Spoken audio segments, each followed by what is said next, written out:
हर पर बस राज सुनाई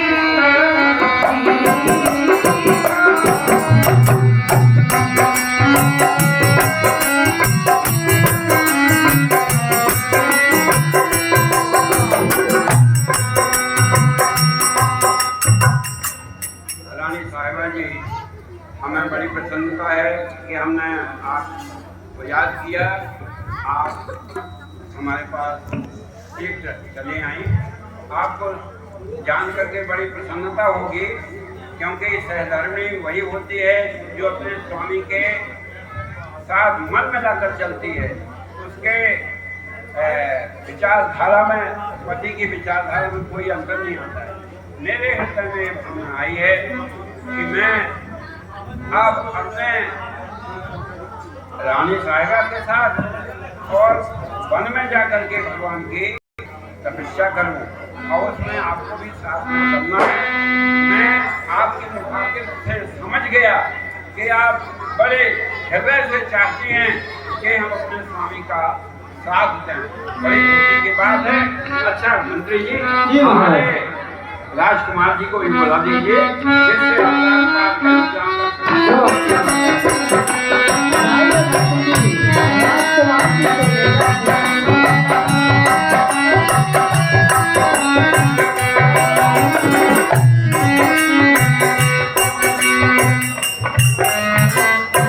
श्री एवं माता जी के चरणों में पुत्र प्रणाम।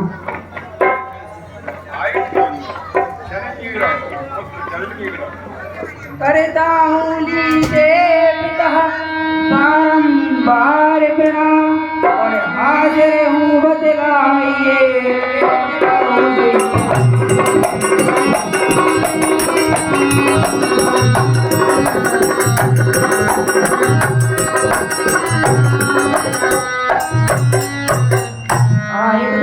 मेरा प्रणाम स्वीकार कीजिए और बतलाइए मुझे किसका है। बेटा, तुम ये जान करके बड़े प्रसन्न हो गए। सच्चा पुत्र वही होता है जो अपने पिता को अच्छे मार्ग में जाते समय साहस स्वीकार करता है। बेटा, हम तुम्हारी माता जी के साथ, तुम्हारी माता जी ने हमें मौन स्वीकृति दे दी है। हमें भी इसकी प्रसन्नता है, और भी प्रसन्नता होगी यदि तुम इस राजपाट को अगर संभाल लोगे तो और भी प्रसन्नता होगी। क्यों? जासुराज प्रिय प्रजा दुखारी, सोने पे आवस हो, सोने पे आवस नरक अधिकारी होता है। तो बेटा, राज की व्यवस्था, राजपाट कैसे किया जाता है, अपने मंत्री जी बहुत ही अच्छे उच्च कोटि के सलाहकार हैं। साथ ही साथ दूध भी बहुत उच्च कोटि का है। ये हमारा भाग्य है कि ऐसा दूध हमको प्राप्त हुआ है, जो कि बहुत समझदार है। हर कार्य एक सोचने के पहले पूरा कर लेता है। ऐसे साथी तुम्हें कहाँ मिलेंगे? तो बेटा, तुम राजपाट संभालो और हम तुम्हारी माता जी के साथ भगवत भक्ति करने के लिए वन की यात्रा कर रहे हैं।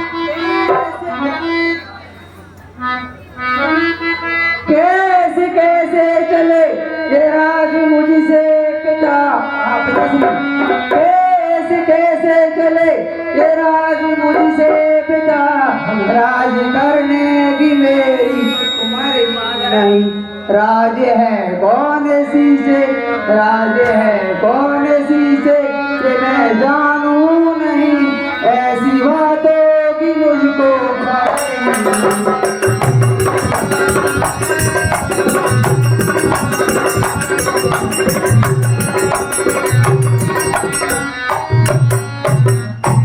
बोला भाला कल का मैं नादान हूँ। दसरी बोला भाला कल का मैं नादान हूँ, नगरता में कोई उधर ही नहीं। हो मेरा जादूदानी, हो मेरा जादूदानी, वही चाहिए राज देखूं मैं सकता हूँ।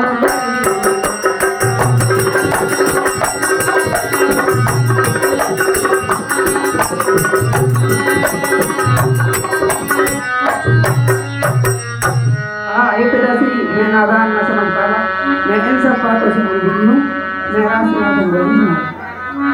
नहीं बेटा, ये राजपाट तुम नहीं संभालोगे तो फिर से मैं राजपाट के चक्कर में पड़ के, जो सच्चा साथी नहीं है मेरा, उसके चक्कर में पड़ जाऊंगा। और अगर तुम मुझे शहर से विदा कर दोगे तो मैं तुम्हारी माता श्री के साथ अपना जीवन सुधारूंगा और परम पद प्राप्त करूंगा। तो बेटा तुम्हें तो राज करना ही पड़ेगा, ये हमारी आज्ञा है।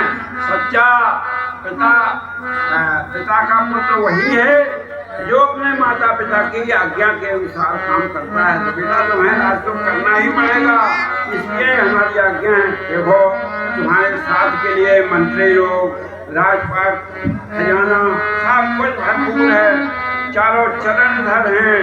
बस तुम्हें कोई परेशानी नहीं पड़ेगी, किसी प्रकार की चिंता नहीं पड़ेगी, सब कुछ बढ़िया से बढ़िया रहेगा।